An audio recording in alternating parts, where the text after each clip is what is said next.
känner det så jävla... Usch.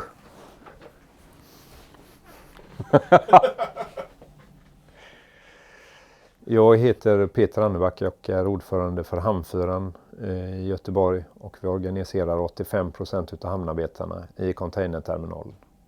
Under våren 2015 förändrades förhållningssättet gentemot de anställda och fackföreningarna på terminalen. Det kändes som man inte ville lyssna längre på synpunkter som fackföreningarna hade. Och på hösten 2015 hade detta skapat en lång lista på olösta frågor som fanns kvar.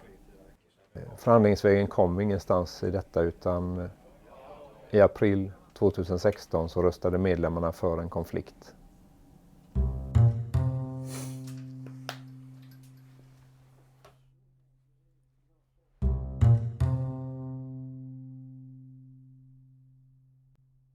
Ja, men vi vill ju ha en normal svensk förhandlingsordning där vårat fack bestämmer vem eller vilka som ska representera oss vid förhandlingar.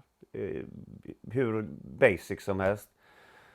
Det har APMT velat styra över. De har velat kunna diktera vem som ska komma. Man har också velat gå in och styra i vilken information som ordföranden då i det här fallet får lämna till våra medlemmar. När det gäller punkten om att vi vill värna våra jobb, så är det ju så att APMT har lagt ut en hel del av de jobben som tidigare varit våra och låtit förmän göra dem. Det kan vara allt ifrån in- och urkoppling av kylcontainers till faktiskt till att förtöja och förhålla båtar. Det finns ju också en djup förtroendeklyfta mellan gubbarna och ledningen. Den nuvarande ledningen är det ju. Där man upplever att ingångna löften struntar man fullständigt i. Vi hade till exempel en uppgörelse runt en schemaövergång som vi hade där viss ersättning skulle utgå till de som förlorade i den uppgörelsen. Men det har bolaget bara struntat i helt enkelt. Enighet ger vad?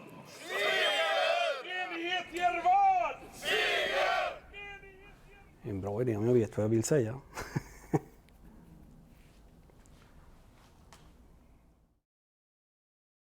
Vi har jobbat med skyddsfrågor i över 40 år i hamnen. För våran del har det varit oerhört viktigt, framförallt det förebyggande arbetet som gör att förhoppningsvis våra kollegor inte hamnar i några svåra situationer. På det senaste så har vi upplevt att skyddsarbetet rent allmänt har blivit eftersatt. Vilket har gjort att vi har fått liksom steppa upp det och vända oss till Arbetsmiljöverket ett flertal gånger för att komma fram med frågorna. När vi gjorde det så varslade APM om en ny skyddsorganisation där vi inte ska vara delaktiga. Det gör att vi har då 13 skyddsombud som inte kan säkra upp arbetsmiljön för alla kollegor ute på produktionsområdet.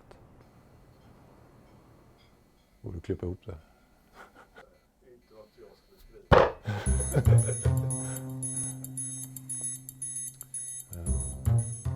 Jag har en arbetskamrat som arbetat i hamnen under väldigt många år, bland annat som tallyman. Han behöver nu utbildning på andra jobb för att klara sin inkomst fram till pension. Istället för att ta sitt ansvar för en trogen anställd så utnyttjar APM hans situation och säger att de inte tänker utbilda honom om inte kollektivet går med på försämringar. Man bör ju tänka massa och sånt här ska man egentligen... Ja, skitsamma. Semesterbeskeden kom i maj, ett par veckor in. Över en månad senare än flesta andra arbetsplatser, vilket vållade stora problem för folk. Jag ansökte om min föräldraledighet i god tid och fick avslag i juni. Bolagets lösning på mitt problem var att mina morföräldrar skulle ta hand om mitt barn.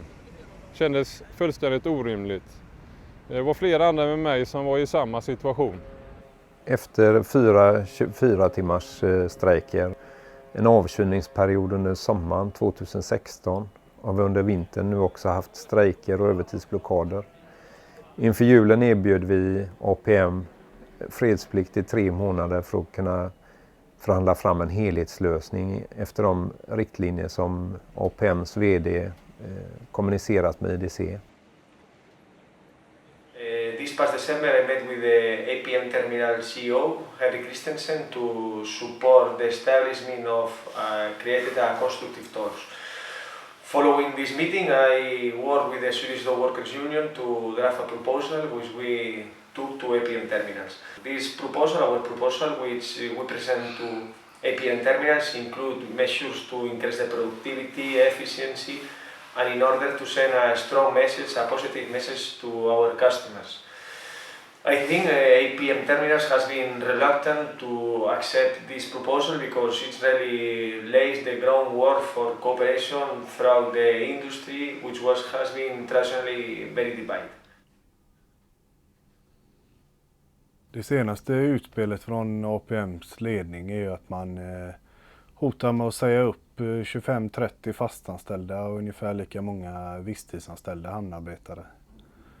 Och i samband med det så har man aviserat att man har planer på att krympa, skära ner bemanningen i krangängen och i andra arbetsställen på terminalen.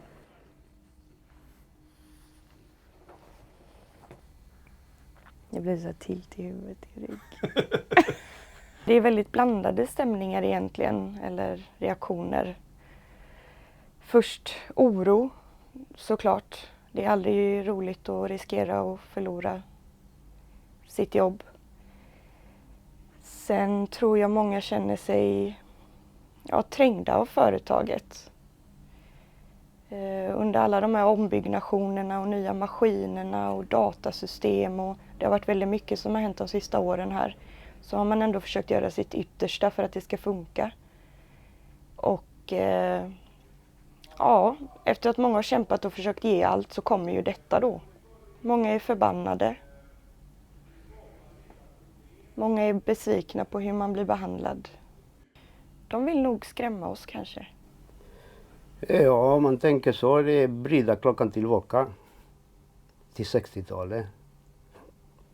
Det är arbetstagare står ute med mossan i handen och tackar för att ha ett jobb. Det är en av syftena. Så är det en skrämmande propaganda, en skrämmande politik. Ja, det är APM som stämmer. Arbetstagare har ingenting att säga, bara ta emot. Och vi kan inte förlora det här striden. Nu ser vi inga andra alternativ.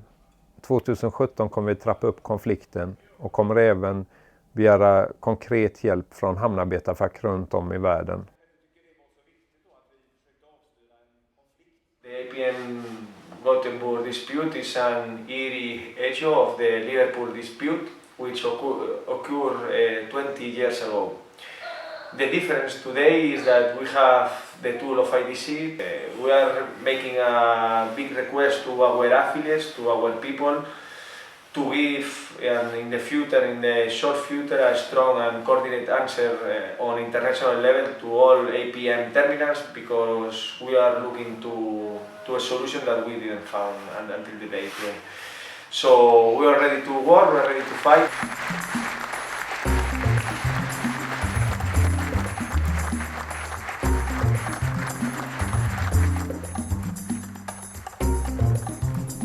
Man lär inte vara närmare Hollywood efter idag.